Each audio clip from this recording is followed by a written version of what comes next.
Salut à tous, aujourd'hui on va parler du film La Mule qui est réalisé par Clint Eastwood. Le film raconte l'histoire d'Earlston qui est un vieillard totalement fauché, totalement au bout du rouleau. Sa maison elle est au point d'être saisie, sa famille lui fait la gueule, lui tourne le dos, donc il est vraiment seul. Et en fait il va être embauché par un cartel mexicain pour passer de la drogue et du coup devenir une mule. Donc ce film, il est assez intéressant d'un point de vue de Clint Eastwood parce qu'on a vraiment l'impression que c'est un film un petit peu de rédemption pour lui. On a vraiment la sensation qu'il se voit totalement dans le personnage d'Earlston. Pourquoi il se voit dedans? Parce que parallèlement, ils ont un peu une vie similaire, c'est-à-dire que Clint Eastwood a toujours fait passer sa carrière avant tout. La preuve, il a 90 ans, il est toujours en train de tourner des films, que ce soit en tant que réalisateur, en tant qu'acteur, à 90 balais. Et on sait qu'il a eu un peu des histoires de famille par rapport à ça. Il a toujours passé sa carrière avant tout. Donc comme le personnage d'Earlston, et comme le personnage d'Earlston, il a des petits soucis du coup avec sa famille par rapport à ça. Et du coup, on sent vraiment une sorte de rédemption chez le réalisateur.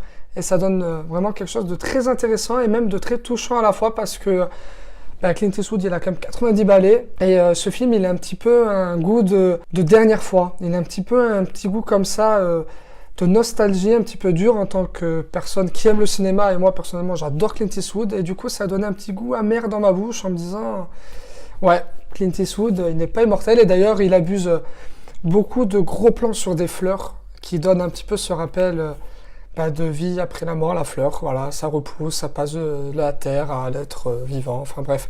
Du coup, je trouve que ça donne ce côté-là qui est assez puissant. Pour en revenir vraiment au film, le scénario, il est assez basique, assez simple, il n'y a rien d'incroyable dans ce film. Alors, c'est tiré d'une histoire vraie, donc je ne sais pas vraiment tout ce qui est vrai, tout ce qui ne l'est pas. J'ai l'impression quand même que c'est assez scénarisé quand même, mais peut-être. Mais en tout cas, c'est tiré d'une histoire vraie. Le petit problème que le film il a pour moi aussi, c'est que on sait déjà comment ça va se finir, on s'en doute. On voit pas comment le personnage peut s'en sortir au vu de ce qui se passe, au vu de la situation du film. Et du coup, je trouve que ça fait que les 2 heures sont un petit peu longuettes par moment. Voilà, il y a un petit peu quelques longueurs. Donc dû au fait du scénario et aussi dû au fait que des fois il exagère un petit peu de gros plans assez lents sur certaines choses. Alors je parlais des fleurs au début, mais ça c'était pas trop gênant parce que c'est vraiment au tout début du film. Mais même après, alors il y a des plans qui sont vraiment magnifiques, c'est Clint Eastwood, il fait des plans larges, des fois qui sont très très beaux. Mais des fois, je trouve que ça traîne un petit peu en longueur et ça aurait mérité d'accélérer un tout petit peu. Parce que, voilà, je trouve que des fois, le film, il raconte beaucoup de choses et des fois, il raconte pas grand-chose. Donc ça, c'est un petit peu dommage. Après, voilà, la réalisation de Clint Eastwood, elle est toujours impeccable. On est vraiment dans du très bon cru. Donc ça marche vraiment du tonnerre. On passe, pareil, il traverse quelques états en faisant donc la mule et du coup... on voit des paysages différents, des choses vraiment jolies. Et il filme vraiment très bien l'Amérique profonde à un tel point qu'à un moment donné, il est à un endroit.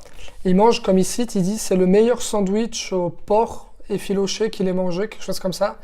Et franchement, ce sandwich, il me donne envie. Alors c'est dans un trou perdu, on ne sait pas où, au Texas ou au Kentucky, je ne sais pas où c'est. Mais franchement, ce sandwich, j'en veux. Et voilà, et ça c'est vraiment la force du cinéaste, de réussir à nous donner des endroits bouseux, à nous donner vraiment envie d'y aller et vraiment envie d'aller découvrir cette culture et cette forme-là. Donc ça, c'est vraiment très intéressant. Je trouve que Clint Eastwood se radote un petit peu. Il y a beaucoup de messages anti-internet, anti-téléphone, anti-générationnel, anti-notre génération, qui est un petit peu trop appuyé. Je trouve que le message est des fois un petit peu trop appuyé, un petit peu trop surligné, tout comme le message, parce que le film il critique ça, mais il critique aussi le fait de passer la carrière avant la famille. Donc tout le film, il radote un message de la famille, c'est plus important que le travail. Donc oui, certes. Mais voilà, je trouve que les messages ils sont un petit peu trop grands, un petit peu trop appuyés. Et ça fait que c'est aussi ça qui peut donner des fois des petites longueurs au film, c'est qu'au bout d'un moment, on lui dit, écoute, on a compris, ok, ton film il est vraiment bien, mais cette chose-là, on l'a compris, passe à autre chose. T'inquiète pas, le message, on l'a cerné. Donc il y a ça qui est un petit peu dommage. Après, voilà, il y a des répliques qui marchent vraiment bien. Il y a même des scènes avec un petit peu d'humour, dû un petit peu au côté sarcastique que peut avoir Clint Eastwood. C'est du bon cinéma. Respect de faire ce qu'il fait à 90 balais, parce que voilà, pour moi de toute façon Clint Eastwood c'est Monsieur Cinéma avec Spielberg et Scorsese. Voilà, ces trois-là pour moi c'est Monsieur Cinéma de notre époque. Donc du coup voilà, pas le meilleur Clint Eastwood, mais quand même un très très bon film que je vous recommande vraiment d'aller voir. Donc je donne la note de 4 sur 5. J'espère vraiment revoir un film de Clint Eastwood très bientôt parce que ce film-là, il me fait vraiment penser à un film de fin. Voilà, il pourrait vraiment finir sa carrière sur ce film-là et j'espère vraiment que ça ne sera pas le cas.